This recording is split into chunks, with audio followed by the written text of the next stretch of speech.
my final video before heading to Brimfield. I'm gonna do a quick preview video and some hints on maybe how to shop Brimfield, how to find good deals at a show like Brimfield that's really big. And so I'm at my storage unit. I'm gonna unload some of the stuff. As you know, as some of you know, I'm a nomadic antiques dealer. I just moved to a town in Western New York a couple days ago. I just got here and I'm leaving like 3 days to go to Brimfield. So I have to unload some stuff into storage units, stuff that's in my van that will not be going to Brimfield, shipping supplies, a few things sold, a few things that aren't going to be for sale at Brimfield, and just a few things like that that would be in my way if I had to drive them all the way to Brimfield. So I'm gonna unload those quick, but in the meantime, let's discuss like maybe some shopping tips from Brimfield. So Brimfield's huge.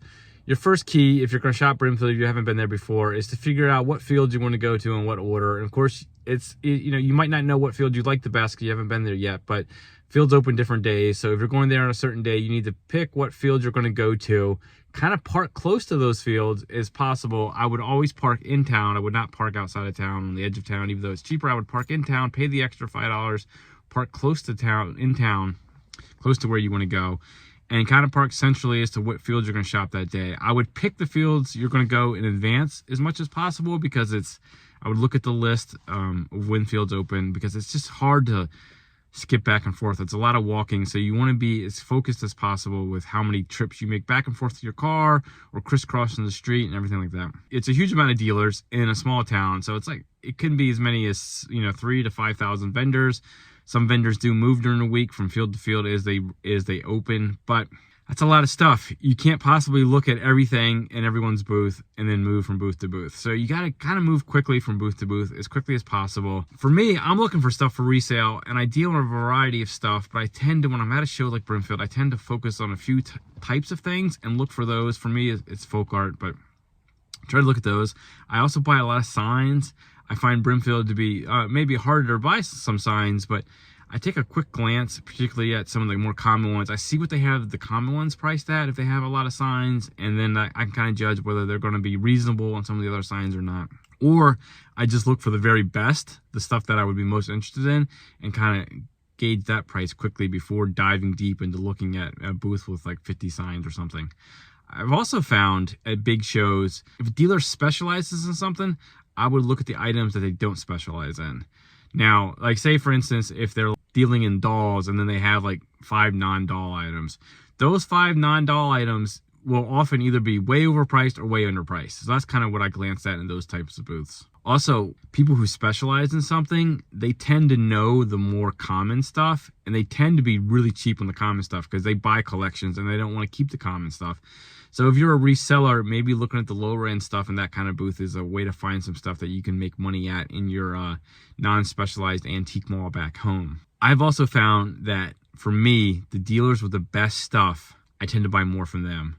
It might be hard to buy, like if they have a lot of items that are $500 and up, right? And maybe that's not in your budget, but those really, really good dealers, they tend to be cheap on really common stuff, just like the specialty people tend to be cheap on the common stuff. Again, they don't want to deal in common stuff. So maybe that $50 item might actually, to them, they might price it at 20, and maybe that's something you feel like you can buy for 15 or something and make money on back home. My experience at Brimfield is that I tend to buy more stuff from the better dealers. I know there's a lot of people there who are just looking for home runs, so they're looking for something for 5 cents, 10 cents on the dollar, a penny on the dollar. Now, the really smart dealers won't typically have those type of items. They won't miss that hard on something. They might miss on something if they really don't understand what it is, but they're not going to miss that hard on a lot of stuff. So that's hard to buy from, but they will intentionally sell a lot of stuff that they don't like or they've had for a while for maybe 30 cents on the dollar. And so that might not be maybe that's not a big enough margin for you, but for me, that tends to be what I buy over and over again in Brimfield. I tend to buy a lot of stuff from people who are actually really smart dealers, and I'm buying the stuff that they're getting rid of or the stuff they don't like as much. So I tend to do better in the paid fields, the fields you got to pay admission to, because those tend to have some of the better, more professional dealers. And by professional, I don't mean necessarily, I just mean people who make a living at this. Now, there's a lot of vendors at Brimfield who don't have a side job or have a job and this is like their side hustle or this is a hobby for them. And then there's a lot of vendors that this is how they make their full-time living. And I know there's a lot of people out there who think you can't buy from the full-time dealers. But to be honest, the full-time dealers, such as myself, we have to sell. We have to constantly be buying and selling. So we tend to either punt on something we've had for a while. By punting, I mean sell it at a loss. And so, you know, just because we couldn't make money on it doesn't mean that another dealer can't. And, you know, what margin you're willing to work on for a reseller is different from dealer to dealer. I am perfectly willing to buy something for $200 and sell it for $300.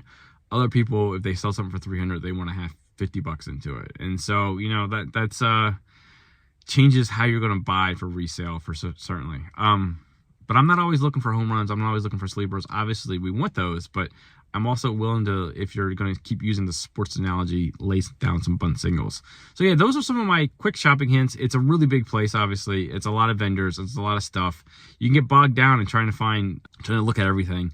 So you want to move as quickly as possible, but as thoroughly as possible. So I try to gauge a booth, you know, fairly quickly with a few items and see what I think those price points are. Now that's obviously real hit or miss. I might pick up I might look at the prices of the 5 most overpriced things in the booth.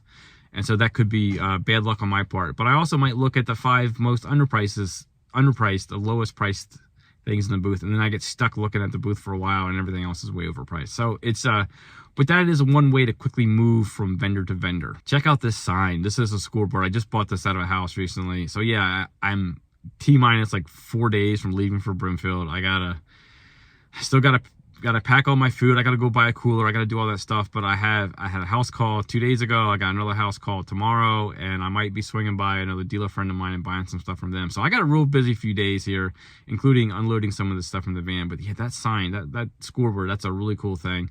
I also bought these lots of items, this lot of items, I could talk, from a antique shop on my way, driving through Pennsylvania, my way to New York. These are really cool. I'll have most of these at Brimfield as well.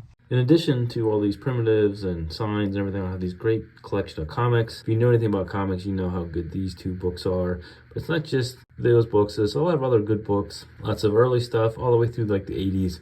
A lot of key stuff, a lot of cool books. I'll have these with me, like I said, in addition to all the primitives and all the other antiques and collectibles and folk art that I'll have. So yeah, come by and check out if you like comics. This is cool. Not really old, but look at that cougar. Yeah, that'll be reasonable. This is, pulled this out of my booth at the antique mall. Had 75 on it at the booth, but it's gonna be dropped down to like 45. Looking to get rid of that, but that's a cool thing. Maybe I'll price 50 on it and take 45 for it.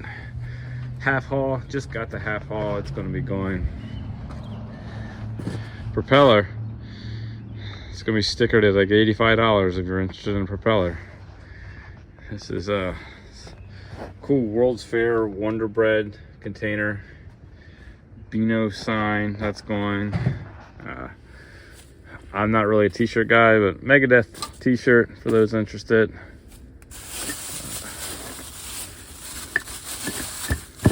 Thing of Skittles with the ball is in there somewhere too. Those are gonna be super cheap. This thing hidden, but it's a it's neat. It's from a museum. It's like a diorama display. I'll have some signs. Still packing here. Good selection of country primitives too. Okay, that's my final preview video. If you see anything you like, be sure to come see me, Hertans, booth number 30 in the front row. Send me a message or something, and I'll let you know if I'm still there. And plan on staying set up at least through Saturday. We'll see how business goes, if I stick around for Sunday or not, and the weather and everything. But yeah, really looking forward to this year's Brimfield, and come check me out, Hertans, booth number 30. Tell me you saw me on YouTube. Peace.